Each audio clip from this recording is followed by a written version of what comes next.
श्री शिवपुराण रुद्र संहिता खंड 3 अध्याय 19। ब्रह्मा जी कहते हैं, नारद, इस प्रकार रोती बिलखती रति हाथ पैर पटकने और अपने सिर के बालों को नोचने लगी। उस समय उसका विलाप सुनकर समस्त वनवासी जीव प्राणी भी बहुत दुखी हो गए। इस बीच में इंद्र आदि संपूर्ण देवता महादेव जी का स्मरण करते हुए रति को आश्वासन दे रहे थे। देवताओं ने कहा, तुम काम के शरीर का थोड़ा भस्म लेकर उसे यत्न पूर्वक रखो और भय छोड़ो। हम सबके स्वामी महादेव जी कामदेव को पुनः जीवित कर देंगे। तुम फिर अपने प्रियतम को प्राप्त कर लोगी। कोई किसी को न तो सुख देने वाला है न दुख देने वाला है, सब लोग अपनी अपनी करनी का फल भोगते हैं।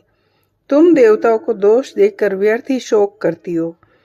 इस प्रकार रति को आश्वासन दे सब देवता भगवान शिव के पास आए और भक्ति भाव से प्रसन्न करके बोले, भगवान शरणागत वत्सल महेश्वर, आप कृपा करके हमारे वचन सुनिए। शंकर, आप कामदेव की करतूत पर भली भांति प्रसन्नता पूर्वक विचार कीजिए।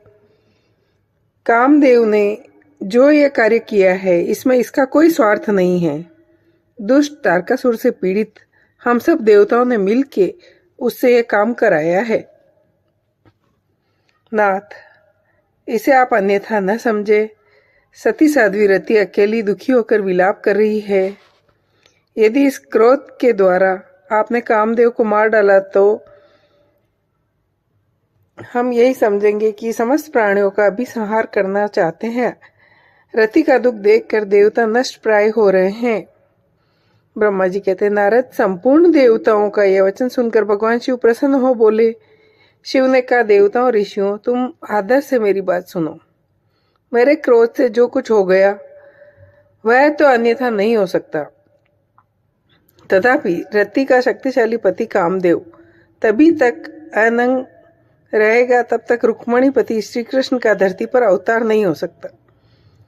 जब तक श्री कृष्ण द्वारका में रहकर पुत्रों को उत्पन्न करेंगे तब वे रुक्मणी के गर्भ से काम को भी जन्म देंगे।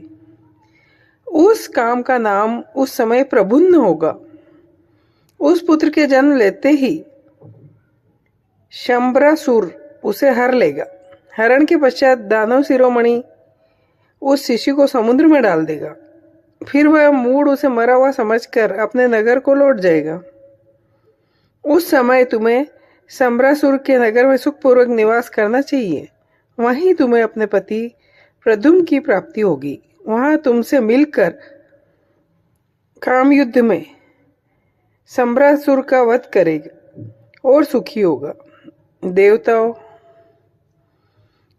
प्रभुन नामधारी काम अपनी कामिनी रति को शंबरासुर के धन को लेकर पुनः नगर में जाएगा। मेरा यह कथन सर्वथा सत्य होगा।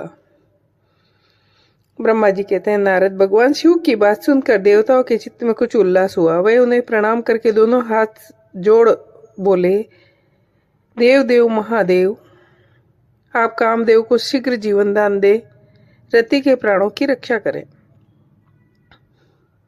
शिव पुनः प्रसन्न होकर बोले, देवताओं, मैं बहुत प्रसन्न हूं। मैं काम को सबके हृदय में जीवित कर दूंगा। वह सदा मेरा गण होकर विहार करेगा।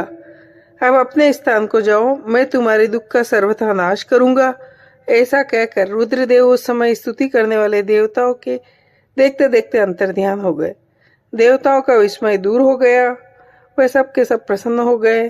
तदंतर रुद्र की बात पर भरोसा करके स्थिर रहने वाले देवता रति को उनका कथन सुनाकर आश्वासन दे अपने अपने स्थान को चले गए। काम पत्नी रति शिव के बताए हुए शंबर नगर को